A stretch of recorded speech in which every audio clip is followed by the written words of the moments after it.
one of the moments we've all been waiting for, a debate, cities, catalyst or catastrophe. I'm happy to introduce our debate moderator, Shauna Syvlester, the Executive Director of Simon Fraser University Center for Dialogue, who will be moderating the debate and introducing our panelists. Let's give a round of applause for Shauna. Thank you. Please come on in, because this is a debate. Now, I'm the director of a Center for Dialogue, which couldn't be more opposite than debating. I mean, in dialogue, you're looking for the center of an issue. You're trying to build on each other's ideas. You're trying to grow and understand the issues. Debate's different. Debate, you want to win. You want to listen to the gaps in people's arguments and go for the guttural if you can.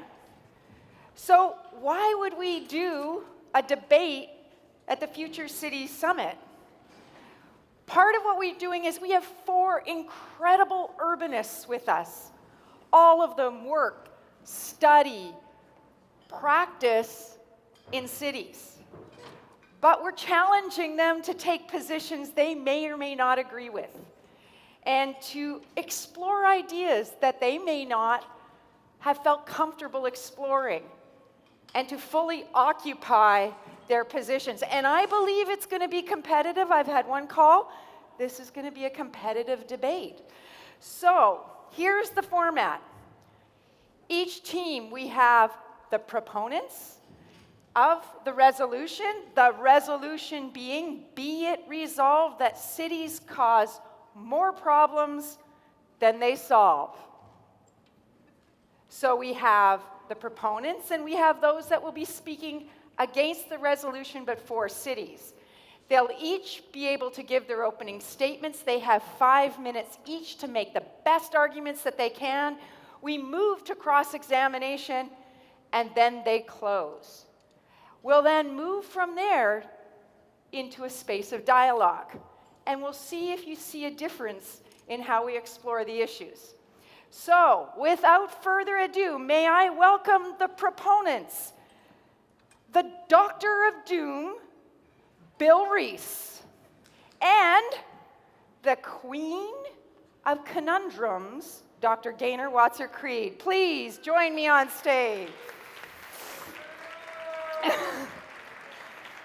Okay, I hear a little competition already starting.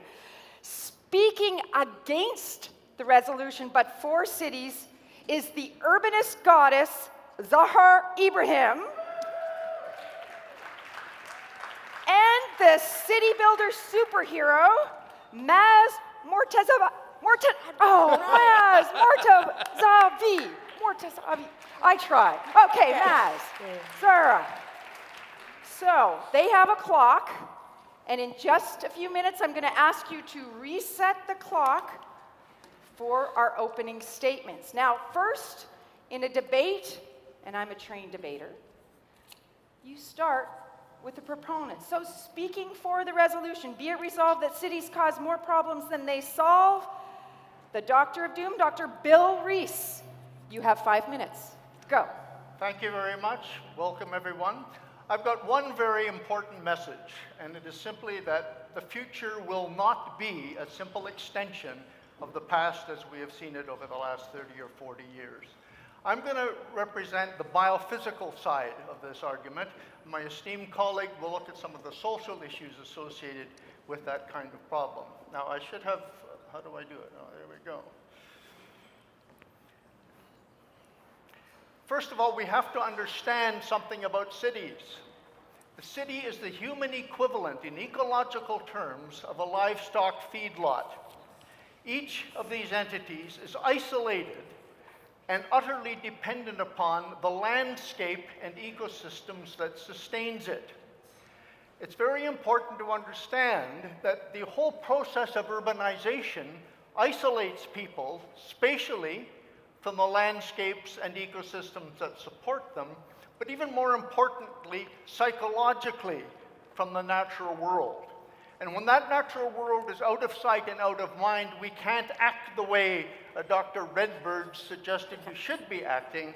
Instead, the pillage of Earth continues, we don't even notice because we're insulated from it in our urban cocoons. For this reason, cities have largely become parasitic on the natural world. We can measure a parasite, by the way, is an organism, and I'm thinking of cities as an organism. A parasite is an organism that gains its vitality at the expense of the vitality of its host system. And that's a precise description of the nature of cities today.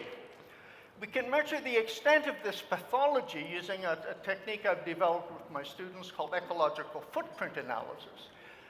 Your eco-footprint is the amount or the area of productive landscape required to produce everything you consume and to assimilate the wastes that you produce on a sustainable basis. If we think of Toronto, the real city isn't this geographic or political space. It's the area elsewhere on Earth that Toronto ecologically occupies in order to sustain itself. And that area is 342 times larger than the geographic or political city. This is 20% of the area of Ontario, or 3 times the size of New Brunswick. That's the city of Toronto, not where you are sitting right now. In order to exploit that vast external area and to process and transport all the goods and services that we need, modern cities are prodigious consumers of energy. We can't exist without it. And 85% of that energy is supplied by fossil fuels, which generates 2 problems. First, the world must abandon fossil fuels. If we are going to avoid catastrophic climate change, we need to reduce our carbon emissions by 50% in the next 12 years or less, 100% by 2050, without jeopardizing urban civilization dependent on fossil fuels. The second problem is there is no substitute for fossil fuels. Despite all the publicity and hype you've heard about solar and wind power, the reality is the green energy transition is missing in action.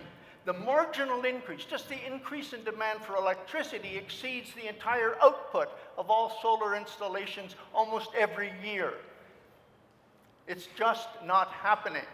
And that leaves us with a climate energy conundrum.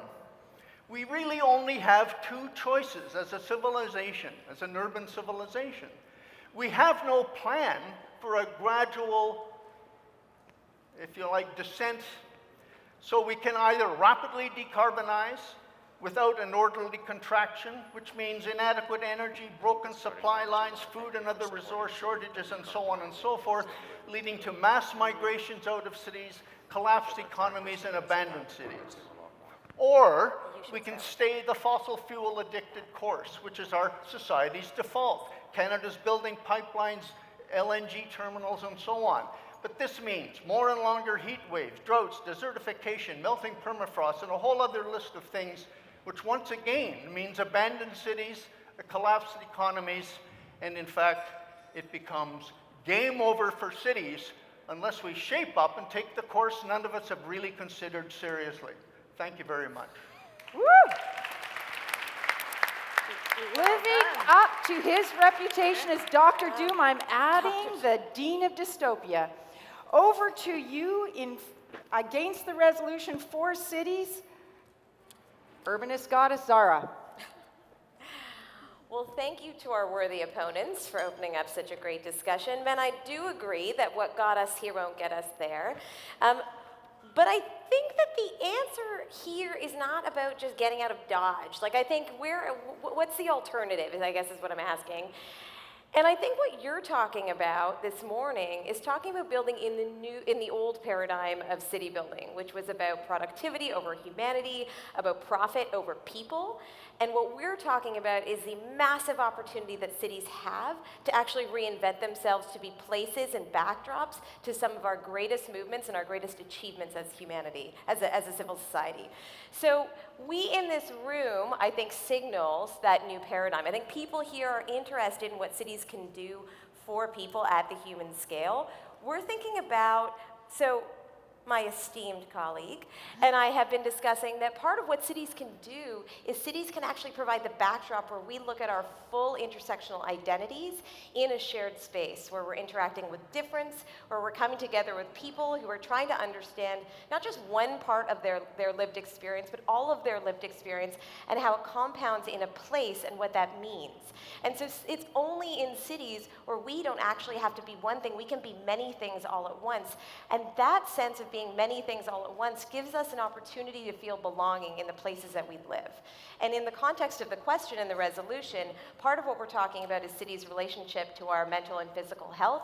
We know that belonging gives us a higher sense of thriving in our environments. And so what we're really looking for are places where people can feel that. In cities, we also, I don't know if we're fully accessing this quite yet, but we have the greatest opportunity to access power. We are in closest proximity to our elected officials who can actually turn our ideas into urban policy that can treat some of the conditions that you were talking about in your fantastic presentation. But they can start to transact at a level where people can see their ideas becoming real faster. And so the ability to see our ideas come manifest into our urban environments gives us the sense that our agency matters. That agency also contributes to our sense of belonging in cities as well.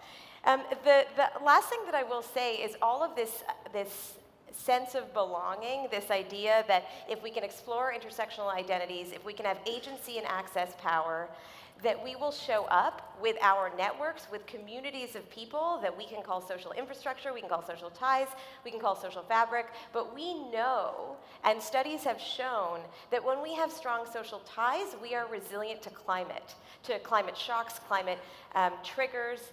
And so in this new paradigm of city building, the thing that we need to think about is not just the physical infrastructure and the energy infrastructure around how we live, but we also need to prioritize and design for the social infrastructure so that when these shocks and triggers happen, whether they're climate or whether they're otherwise, we are ready to adapt with people who represent who we are and the values that we want to live together and in solidarity. So it's really in cities that we have the opportunity to build our collective future, and that is where I will stop for now.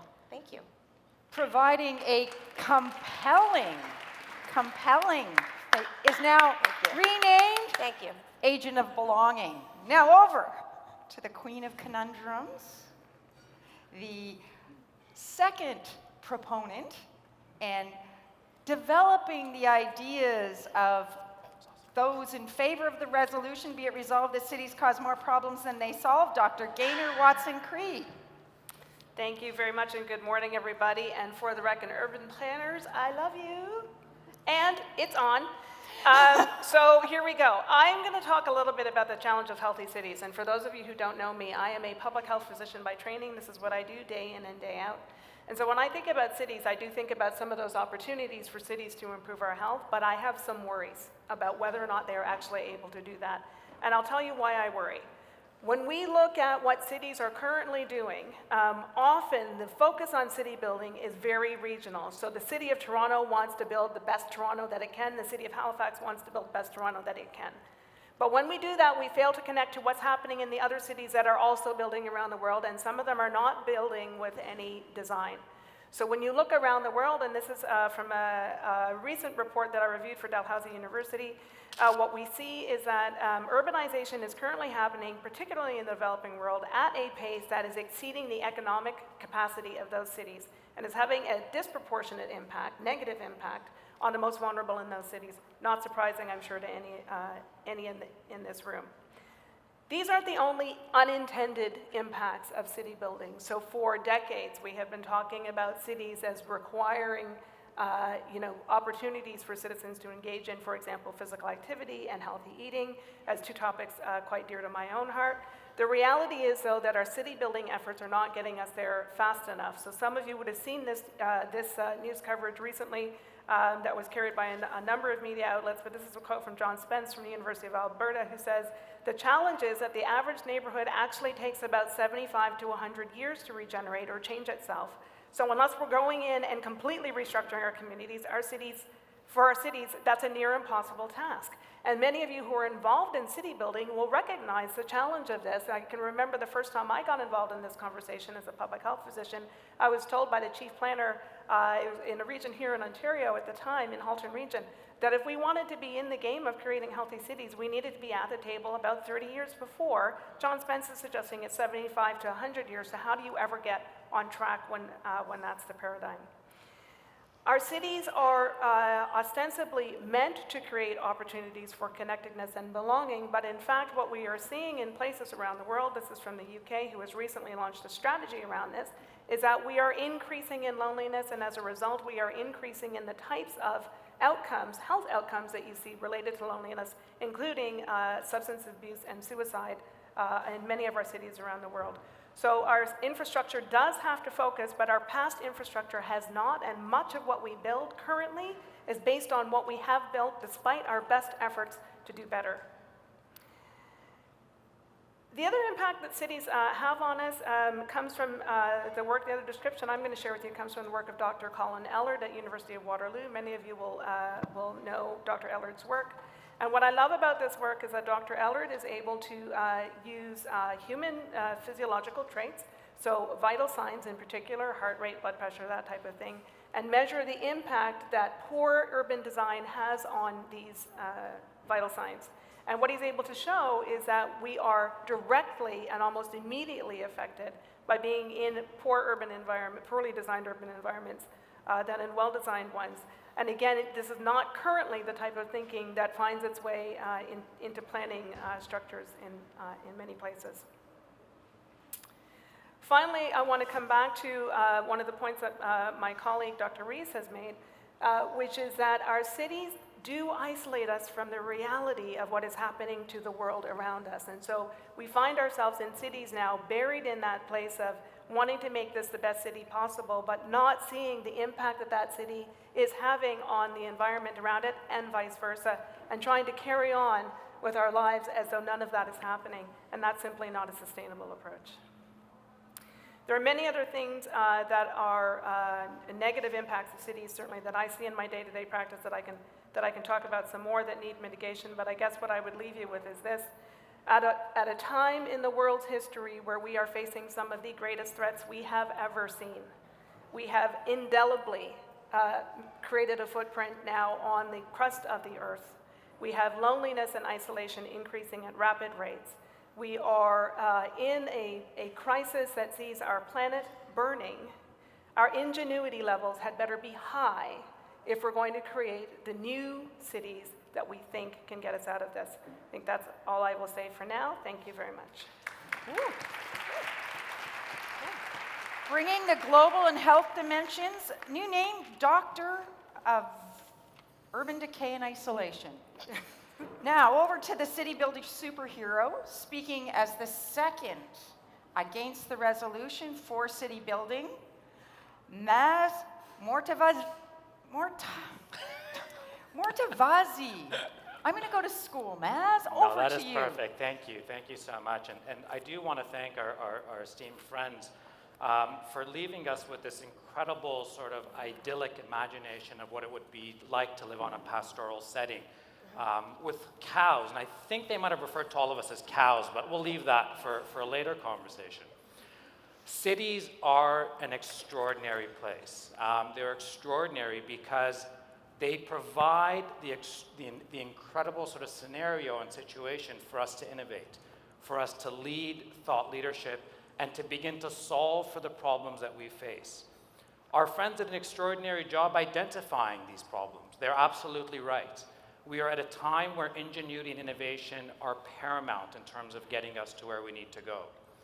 But that comes through a collective sort of sensibility. That comes from a place of community. It comes from a place of a collective conscience, and not from a place where you need a tractor to go to your neighbor's house to get a jar of sugar.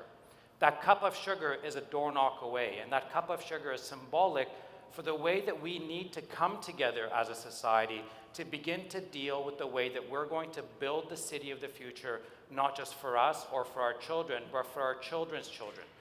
This type of mindset requires us to go through a collaborative process. The energy in the context of a city, the ability to bring thought leadership in the context of the city are fundamentally paramount. How do we do this is the big question, and not avoiding the realities of doing this is what we fundamentally need. I'm going to take you through a few pictures. If you look at where ideas have generated for generations, they've come out of the bedrock of our cities. Michelangelo did not work on a farm.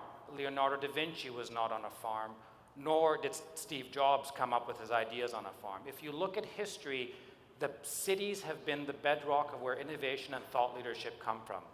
We need to amplify this. We need to step up on this, and there needs to be a collective sensibility around the fact that the problems we face today are the problems we need to solve for our future. This is paramount, and it's only going to happen in the construct of environments where people can gather. We gather in different ways. Our gatherings aren't just about our universities and the institutions of thought leadership, but they're about the neighbors and the neighborhoods in which we gather in. They're about the moments that we create ideas in the hot tub or around a dance. These are the things that matter. These are the things that we enjoy. This is not a philosophical, theoretical construct, but this is the actual. Maybe going back. Our roofs, our sidewalks, our streets, our parks. This is the gathering places of the future ideas of what we need to be doing in terms of solving for our problems. I present to you that cities are our future. I present to you the gathering of these incredible minds at the tables in this room at the Future Cities Conference. Wow. Making the case for thought leadership, innovation, and hot tubs, Mr. Future. Thank you. Okay, now in this round is the cross-examination round. Heckling is allowed. We have 8 minutes total. Each person is allowed 30 seconds to ask their question, a minute to respond. And the first question will come from Bill Reese to Maz. I once wrote that cities have the potential to be the brightest star in the constellation of human achievement. But that's an unrealized potential. And my question is, we expect the urban population to increase by 2 billion, perhaps 2.5 billion over the next 30 years. How is this possible when the modern city is a parasite on the planet, utterly dependent thus far on solar energy or on fossil energy, and no alternatives are possible? Just building out cities would consume the entire remaining carbon budget to prevent climate change. Well, that's a very simple answer. If we sit back with your generation, we won't get anywhere. It's our future generation that's going to solve the problems that your generation created for us. And that's going to happen in cities, in thought leadership, and into the future. To state that you're going to solve a problem is not to solve the problem. I'm asking for the means by which you might choose to do so. We're developing and advancing technology in energy faster than that we've ever done it. If you look at the slope in which innovation happens, it's a hockey stick. You were at the bottom of it, we're going to the top of it. When we get to the top, we will have solved the problems you have created. We will do that through collective thought. We will do that in our communities. We will do that in our cities. I'm a numbers man. No, that's the end of that first round. Now I'm going to ask Zahra, it's your turn to ask Gaynor a question. So I really appreciated your comment about ingenuity, and I thought I would draw up a quote that I really love, which is that real innovation comes from different people working on different things, colliding together in unexpected ways that brings about important new ideas. So that definition of innovation really resonates with me, and so I just wanted to understand, when you talk about ingenuity in cities, what does that mean to you that's different from that? Yeah, so I'm using a specific definition of ingenuity that is actually brought forward by the proponent of the book that I had on the screen, who is a professor now in British Columbia. And what he describes is that most of our human systems, and I'm going to suggest that our urban systems are part of this, have now outstripped our capacity as humans to even understand how they work. So when that's the starting point, How creative do you have to get in order to get around that and actually put it back on the right track? I don't know the answer, and quite frankly, neither did the author of the book, which was really disappointing to me because I was hoping that he knew the answer. Yeah. So I don't know that innovation by bringing people together, for example, is going to be enough for what's actually ahead of us. I don't think we understand the scope of the problem enough. Thank you. Okay, now over to your turn, Gaynor, Okay. to ask Zahra questions. So many questions. I've got hockey sticks running through my head now and all kinds of things. She's Okay, answered all of them. That's probably the problem. So here's what I'm wondering is, when you talk about the old paradigm of cities, sort of for the economy and for economic productivity, and the new city, I guess I have a similar question to what Dr. Rees has put forward, which is, how can you demonstrate that that will happen fast enough? Sorry, can you say that? How can you demonstrate that it will happen fast enough? Okay. Well, I think that this is part of the old paradigm is speed, right? Like scale and speed are what are going to show and demonstrate success for us. We've seen that in sort of the capitalist marketplace. We've seen that in our cities. I think part of what I believe is that when I talk about social infrastructure, that gets built slowly over time. And the beautiful part of where we're at right now is that has been building and it's ready to take action. And so I think that part of what we need to do is we need to hand over power to new structures to actually action on some of these intractable I guess problems. the question that I have, I can't believe I'm doing Oh. this. I never debate. Yeah. Oh, okay. More There later. we go. We're moving through this pretty fast. Yeah. We've heard a little heckling, not too much. Over to you, Maz, to ask the final question in the cross-examination to Bill. Professor Bill, one clarifying question first. Cities are bad, is that correct? I didn't say that.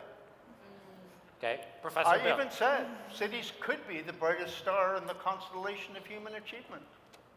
They aren't. Professor Bill, where will people live? A lot of people live in cities, more than half the human population. Professor Bill, what's your solution? I've got 30 seconds to save the world. I have a solution. I'll send it to anyone who's interested. Okay, or with that, we got a number of questions in on that front. Now I'm going to ask each of our esteemed colleagues, teams, to close up the debate. So, closing statements against the resolution.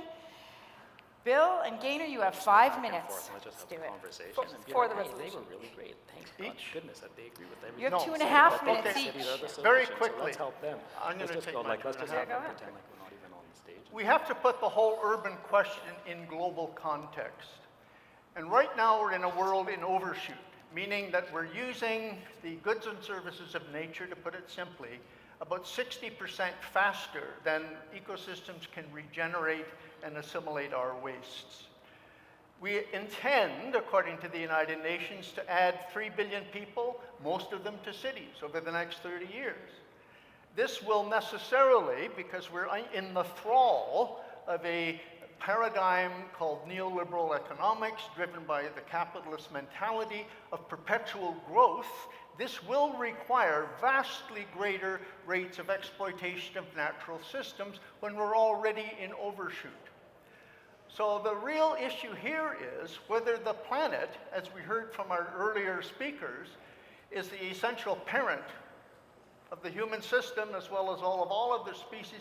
Is it even possible to entertain the addition of 2 billion people to the urban environment at ever greater material standards and levels of consumption when ecosystems, the climate system, the fishery systems, the soils, the wildlife are already in a state of precipitous decline as a result of the levels of consumption by those of us who already live in cities, far from those ecosystems that sustain us.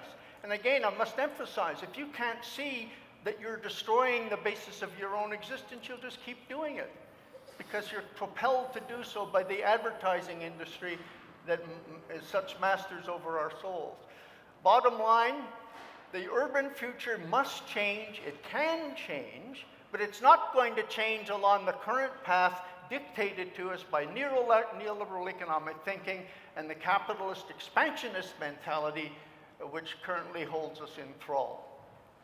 I would add to that, so to be clear, 50% of the human population is expected to live in cities, 70% by the year 2050. 82% of Canadians already live in cities. The planet has 11 years before we reverse the damage that we have done, what we can reverse, and there is some damage that we now understand is completely irreversible. To come back to my opponent's last point, I would say actually that speed is required. And I don't know that we can move with the speed that's required at this point. Wow. So closing statements very clear about cities Okay. not being our future. We don't believe that bigger, faster, faceless solutions are going to solve our climate crisis and the crisis around inequity that we're seeing in our cities. I love, I want just to finish the thought of that we were talking about before around how we're going to keep up with the pace that's required to reverse climate mitigation. One of the greatest examples of social infrastructure organizing to create climate resilient infrastructure is communities organizing for pocket parks in their neighborhoods, which actually mitigates the impacts of heat effects on neighborhoods. Studies have also shown that within 5 minutes of interacting with nature, people experience improvement in their mental health. And so I actually think that if we start to share power, we get those solutions right away. Because people in our cities know how to solve them, they just haven't historically had access to the power to do so. And so I think they're inextricably linked, and I think that it's not what comes first, people or infrastructure, the solution, then we activate people. I think what comes first is that we actually start looking at what are the solutions that people are driving for and stand behind them to scale those solutions in neighborhoods and places where they're actually starting to mitigate the effects of inequity and climate shocks in places and neighborhoods. I don't know, what do you think, Maz? Listen, I think that our wonderful colleagues have identified the problems. And if it weren't for problems, we wouldn't be gathered here to solve and look for solutions. Our colleagues have not provided us an alternative. They've spent their morning telling us that we have problems. Well, we know that. We're here because we have a commitment to solving for these problems. It's now in the how. And the how we do it has more so to do with the fact that we need our friends to come to our side and be part of our conversation that they've acknowledged, and to collectively and collaboratively work to solving these problems. These aren't problems that will exist in silos. The silos that created these problems need to be broken down. It is through the kind of collaborative effort that we've been talking about. It's about hot tubs, it's about sort of universities, it's about innovation environment, it's about laboratories. We are all part of this new laboratory. The city is a laboratory for the future, and it's only collectively through thought leadership that we're going to be able to solve the problems for the places that we and our kids kids will be living in. And to run away from cities and to run away from the problems, or just to point to problems, isn't the solution. It's the identification, and collectively we need to solve for this. There you have it, the two closing statements. I'd like you to now tell me who you think won the debate. So, we are going to start. Be it resolved, remember, be it resolved that cities cause more problems than they solve. Those in favor of the resolution, can I hear a round of applause? Yeah! Woo! Pretty good. Pretty good. Now, those who are against the resolution, that see that cities can solve more problems than they create. Clear winner, thank you. What do you think? Thank you. I'm looking, what do you think? I'd say that was pretty equal. Yeah? I'm going to thank you. My first question, Maz, have you ever debated? No. Oh my God, he could be in the National Bill. Always. Okay, so what I want to ask each of you is, I want to shift to a bit of a dialogue and get a sense of, what did you think was their best argument? Well, I think the best argument is that cities are places where people can come together to develop cooperative solutions. But let me qualify that. They have to start from a basis in real knowledge. Yeah. See, wishful thinking doesn't mean a goddamn thing. if you're operating in a world that doesn't exist. And the present world does not, in fact, contain a transition Okay, we're not to still green energy. debating, Bill. We're I thought we're- Gaynor, what did you think was the So best argument? I actually thought the best argument was when Matt said they're absolutely right, because then I was like, okay, so we win. But I think what I appreciated about what Maz and Zahra brought was that there is something in this which actually is not, I don't think, for any of us an either or. And I heard that loud and clear from their comments, that this is actually, it's both and. We have this thing that is happening, and we need our cities. And so I appreciated the approach to that and the commitment to those collective kind of problem-solving approaches. Yeah. Over to you. Best argument. Sorry. I mean, I think there's urgency. I'm with you. Like, there is such a, and that's the part that is the head scratcher, which is how do we rally and mobilize people who, you know, need to take action and need to take control of the systems that have sort of created structural inequities that have created, that's something we didn't really talk about today, was sort of the systems that have created the structural inequities that lead to the climate shocks that we're experiencing and the disparities in our city. So I you know, that for me was the one that I was just dancing around, but really I'm with you, which is this is not a, let's have this conversation 3 years, let's take a long time to build movements. This is a start tomorrow morning and see who's already got momentum built. And, you know, one of my mentors who might be in the crowd, Ann Gloger, always says, emergence is where momentum meets opportunity. And I think what I believe deeply is that there is momentum in movements. They're just not visible yet, but now we have the opportunity, and that's the beautiful sort of equation for really transformative change. So. Right. And we've certainly seen the youth mobilize in a We way just that's heard it. very visible. We just Heard heard it, it. see it. Listen, I think the clarity in which our colleagues here describe the problems is fundamental. Like the time of pretending that the problem doesn't exist is gone. We're facing it, we're living it today. Coupled with the fact that they identified the need for ingenuity. That ingenuity needs to be anchored around real facts, which I completely agree with Bill. But then we need imagination. We need the ability to stretch to things that we would never ever think are possible. And so having the foundation of reality to leap into innovation and leap into into an outer world where the unimaginable is what will solve for where we need to go. Okay. So we asked you to do something. The first phone call you had to be there because Zahra's going, why on earth would we choose a debate to do this? Why would we, what was that like having to occupy? Gaynor, I know you said, what is this? Maz was competing already and you're, what does it feel like having to occupy this as opposed to doing a dialogue? Tell us a little bit about what that... a throwdown from the very first email. I had missed the call. I was like, oh my God, it's on already. It's difficult, I guess in part because debate necessarily feels oppositional, and I don't think we want to be in an oppositional space around these issues. We want to be in a collaborative space around them. So that was personally hard for me, coupled with the fact that I am a committed urbanist and urbanophile.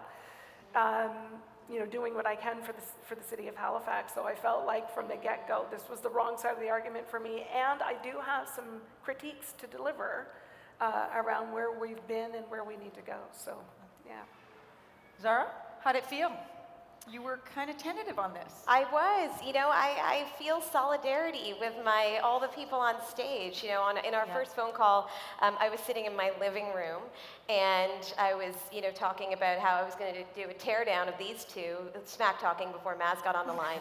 But at the same time, I did mention that I was staring, while I was sitting at my kitchen table, I was staring at Dr. Rees's book on my bookshelf, because I've been such a huge fan of his work from, you know, all through my undergrad and graduate degree. I really felt a strong connection to the message that you've been sort of building and sharing for such a long time. So I just think, you know, I'm with you. I think that it's difficult and it's against my belief system to occupy an oppositional space when it comes to people who are working in the spaces that I really believe in, even if you're coming from a different perspective. And so for me, the notion that we would debate each other was always, it didn't feel quite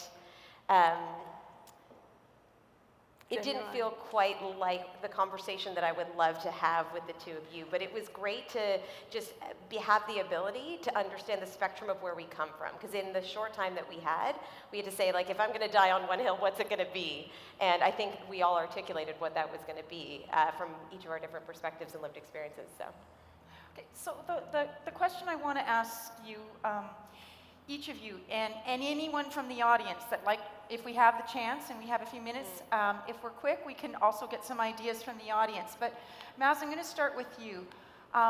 Was there an argument you didn't hear today? Is there one message that you think's critical to the issue of the future of cities?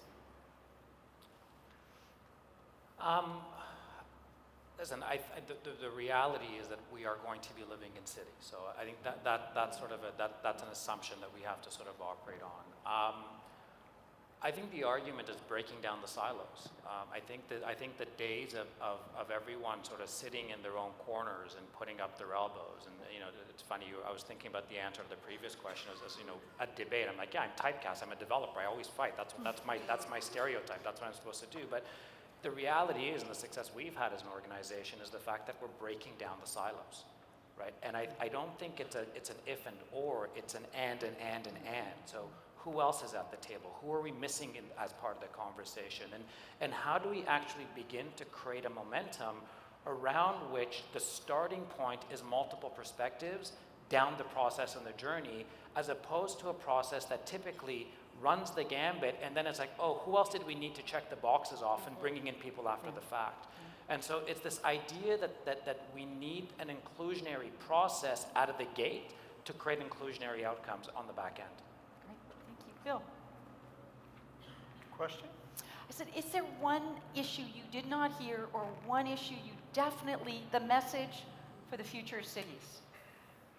How do you get for example, Toronto is often touted as one of the most multi-dimensional cities on the planet in just about every way you can imagine. So we have innumerable competing paradigms, worldviews, visions of the future, religious beliefs, and so on and so forth. And yet we share a common problem in that the world, pardon the expression, is going to hell in a handcart.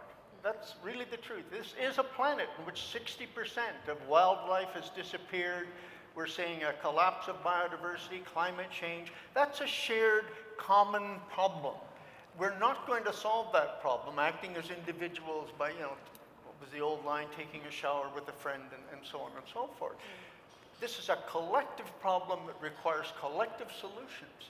And yet we've created a city which is so diverse and dynamic in every direction that it boggles my mind to think that we can pull all of those disparate threads together in a common vision to move forward in a way that can pull us out of this, particularly since we're bound up in this growth-oriented paradigm.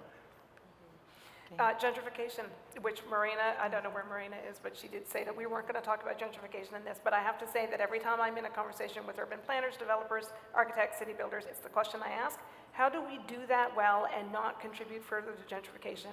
I always get vapor lock when I ask the question, which makes me think that we haven't come up with the ingenuity to find the answer. But from my perspective as a public health physician, if we are creating cities in a way that furthers the disparity between groups that have and groups that have not, then we're not doing it right. And so there's a debate to be had about that. I don't want to be a debater in it, but there's a debate to be had about that. Yeah. Thank you. And Zahra, last word. I mean, I think the conversation that underpins a lot of this for me is like the climate discrimination. Like, I think that there's a piece around what's been happening in our cities and how it's showing up, who's experiencing the impacts the most. So to your point of what's happening in cities, that I think we need to be debating as much as we're thinking about what's our energy solutions, what's our infrastructure solutions, but how are we going to reinvent them this time in a collective way that doesn't just replicate the old paradigms. And I think, it's easy to come up with, I heard that there was, this great conversation on, humanity over technology yesterday, which really was fantastic to hear. But I think that we can get very caught up in the urgency and start to think about new technological solutions without looking at some of these equity underpinnings, and even just looking at the climate crisis and like who's experiencing the impacts of all these issues that we're discussing. And so I just don't feel like we are arguing enough about our roles, and I say our, myself included, I'm not pointing at anyone else, our roles in being complicit in ignoring those conversations when we're talking about urgency and big problems. And equity is a slow challenge. We can't just solve it overnight. We built these problems over generations. They're going to take a generation to solve. We might not have that time. But I just think that it's easy to not talk about because it's slow and it's like hugging a cloud, you know? It's like, where do we start? And so I think that for me was the piece that was missing. Thank you. So I want to open it, if there's any, we have a few minutes, if there's any comments you'd like from the audience. But the one thing I want to ask you to think about is how, I mean, we're generally people who work in cities and are very positive actors in the cities that we work in. What about those that might have a very different view? What about stepping into and out of perhaps our echo chambers to really deeply, deeply understand people we do not agree with at all? What are some of the ideas that they would bring forward? And what are the ideas that you think are missing from this discussion? It's really sweet. Please, and you're going to have to shout unless we can get a... He's doodling, but we'll call it now. I can hear you and I'll repeat it.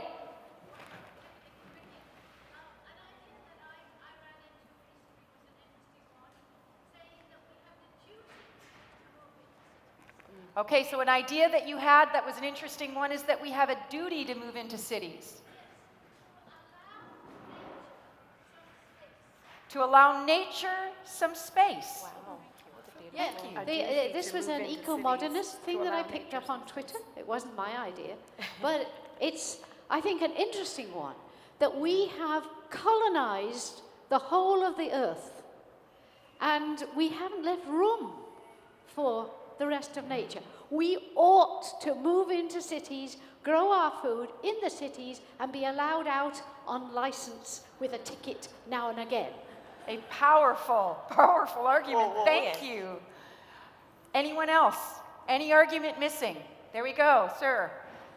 We're getting a mic to you, but I think you can probably be loud for now. We're still buying diesel buses. Yeah. We're still buying diesel buses in Toronto. The hybrid buses are always running on diesel. Why can't we say today, no more diesel buses? It's a little thing. I understand the group here, but seriously, we're not taking this very seriously at all. And we've got the ability to make some decisions short term, and I wish we would. Okay, thank you very much. A case for transitioning away from the diesel buses. Other arguments you didn't hear and want to hear? There we go. One and then two, please. In the blue, do you want to stand so that others can see and they know where to bring the mic? I deeply appreciate having this space and this platform for events like this to happen.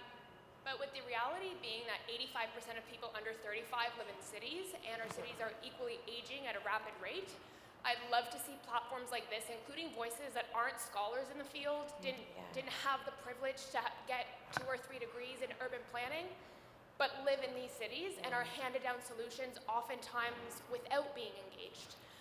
And I think it's great that we did have some youth representation and age diverse representation, but I would love to see it more. Okay, so take the mic, make 2 points that you think are absolutely critical from people from a younger perspective. First is not tokenizing younger opinions and actually putting them at the table and asking their opinions, because we are going to inherit the policies, we're inheriting the crises, and we have ideas. The other thing is, I really struggle with statements, and I'm not saying it's in this space, but we need to empower younger people. Younger people are empowered. We need support structures, we need finance, infrastructure that will help us move that empowerment into impact. So. Thank you. Wonderful. Yes. And we had a comment over here. Yes. Thank you. Please, I've not been asking you to introduce yourselves, and I'm so sorry. Please introduce yourself. My name is Jessica O'Sullivan. I work with Tridel. a condo developer. And one thing that I noticed missing from the conversation was the role of suburbs. I think the most recent election really showed a strong difference between the opinions of the people who live in the city and the people who live around the city. And I think that there's a huge population who feel really left out of the conversation. And I'm curious about how do we bring that in, how do we make them feel included, and how do we all reach a consensus together? Any ideas of how to bring them in? No, that's why I'm asking the Okay, so question. there's a challenge to all of us. Anyone else want to either rise to the challenge? How do we bring people from suburbs into this conversation that may be feeling alienated by it? Or are there any ideas that you think need to be surfaced that haven't been surfaced? Please, sir. Hi, my name is Gary Wilson. I'm from the coast of BC. And to Dr. Reese's comments about the urban sprawl and the globalization of the world around commerce, is the impacts it has on community and regions like where my community is, which is on the central coast of BC. So for example, you think about the industrial fishery that happened on all of our coasts and the impact that has had on the ecosystems to feed cities around the world. And that continues today because there's this insatiable appetite for delicacies like sockeye salmon. And the sockeye salmon returns were dismal this year, and it doesn't look good for the future. So those communities that are impacted by the insatiable appetites of cities are feeling the crunch. And not only that, the climate change that cities cause has a cumulative impact on our ecosystems. So I agree with Dr. Rees is that there's got to be, we have this, I would consider this issue of obsolescence. We've got this, and we're lazy. We want convenience. And what that causes is impacts, like these cell phones, like your cell phones. You know, everybody wants a new spangled cell phone. What does that do to the ecosystem? People don't think about those things. What are the impacts of my purchasing? And so we've got to walk with our wallets. We've got to decide as cities, when we're procuring as cities, I live in a city. And so the things I do every day as an individual won't have an impact, but cumulatively, collectively, we need to do something. So I agree with Dr. Rees and that side of the argument because my people feel the impacts. Thank you. On that issue, Derek, how many of you knew the ecological footprint of Toronto? Can you put up your hands if you had a sense of that? So really important information. How many planets are we using in Canada right now with our ecological footprint? If everybody lived like Canadians, we'd need about 3 additional planet Earths to do it sustainably. So our disproportionate use of the world's resources, and as you pointed out, the cities on other communities. Can I just pick up on this Absolutely, last point? one.